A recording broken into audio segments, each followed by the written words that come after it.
salah satu kunci pernah banjirnya apresiasi terhadap MK adalah keberanian MK dalam membuat landmark decisions, keputusan monumental dengan berani menembus masuk ke relung keadilan substantif sebagai sukma hukum, bukan sekedar keadilan formal prosedural semata.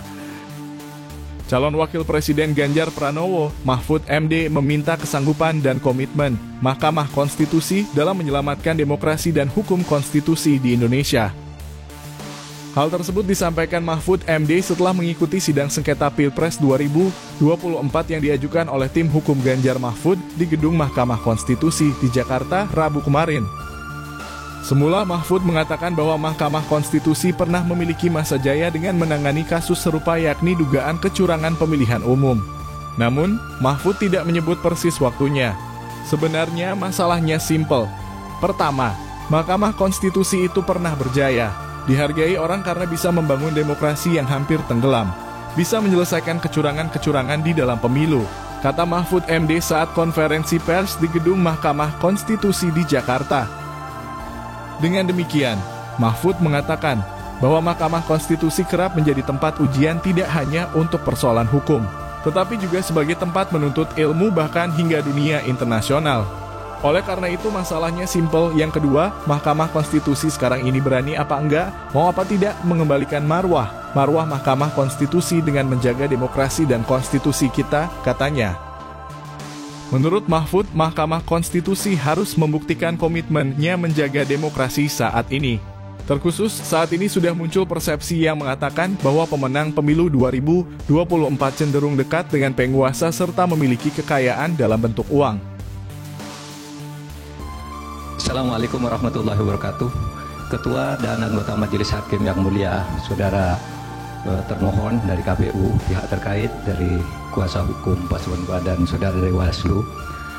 Dalam perjalanannya yang mulia, MK Indonesia pernah memberi warna progresif bagi perkembangan hukum konstitusi di Indonesia dan pernah dinilai sebagai lembaga penegak hukum yang sangat kredibel. Harvard Handbook tahun 2012 seperti ditulis oleh Thompson menilai MK Indonesia adalah salah satu dari 10 MK paling efektif di dunia. Studi tentang perjalanan masa lalu MK yang bagus pernah ditulis juga dalam beberapa jurnal ilmiah. Dari Amerika Serikat ada disertasi yang ditulis oleh Pastor Stefanus Hendrianto yang kemudian diterbitkan dalam bentuk buku berjudul Law and Politics of Constitutional Courts, Indonesia and the Search for Judicial Heroes, diterbitkan oleh penerbit ternama di Amerika. Dari IIU Malaysia lahir disertasi karya Iwan Satriawan, Role of the Constitutional Court in Consolidating Democracy in Indonesia. Ada juga disertasinya Rifli Harun tentang hukum dan sengketa pemilu. Apresiasi terhadap MK Indonesia dalam keberaniannya membuat landmark decisions muncul dalam berbagai makalah forum ilmiah, jurnal akademik, dan berbagai media. Bahkan dalam konteks penyelesaian sengketa pemilu, Begawan Hukum Sacipto Raharjo pernah menulis tulisan di harian Kompas 14 Juli 2009 dengan judul Tribute untuk Mahkamah Konstitusi yang di dalamnya mengatakan begini, mungkin kita perlu mendirikan sebuah monumen agar orang selalu mengingat bahwa Indonesia pernah memiliki Mahkamah Konstitusi yang bekerja dengan penuh penghormatan, tidak takut terhadap intimidasi. Harian Media Indonesia 7 Juli 2009 menulis editorialnya dengan judul Hormat untuk Mahkamah Konstitusi yang alinea pertamanya dimulai dengan kalimat untung ada Mahkamah Konstitusi. Majelis Hakim yang mulia, salah satu kunci pernah banjirnya apresiasi terhadap MK adalah keberanian MK dalam membuat landmark decisions, keputusan monumental dengan berani menembus masuk ke relung keadilan substantif sebagai sukma hukum, bukan sekedar keadilan formal prosedural semata. Dalam hal pengujian undang-undang misalnya, teori OPL atau Open Legal Policy itu lahir atau sekurang-kurangnya secara resmi digunakan pertama kali oleh Mahkamah Konstitusi. Dalam hal pelaksanaan pemilu, MK memperkenalkan pelanggaran TSM yang kemudian diadopsi di dalam tata hukum kita. Mahaguru Hukum Tata Negara Profesor Yusril Iza Mahendra saat ikut menjadi ahli pada sengketa hasil pemilu 2014 dan bersaksi di MK pada tanggal 15 Juli mengatakan bahwa penilaian atas proses pemilu yang bukan hanya pada angka harus dilakukan oleh MK. Pandangan ini bukan pandangan lama. melainkan pandangan yang selalu baru, yang justru terus berkembang sampai sekarang. Menjadikan MK hanya sekedar mahkamah kalkulator, menurut Pak Yusril, adalah justru merupakan pandangan lama yang sudah diperbarui sekarang. Di berbagai negara judicial activism banyak dilakukan oleh Mahkamah Konstitusi maupun Mahkamah Agung. Beberapa negara membatalkan hasil pemilu yang dilaksanakan secara curang dan melanggar prosedur seperti Australia, Ukraina, Bolivia, Kenya, Malawi, dan Thailand serta beberapa negara.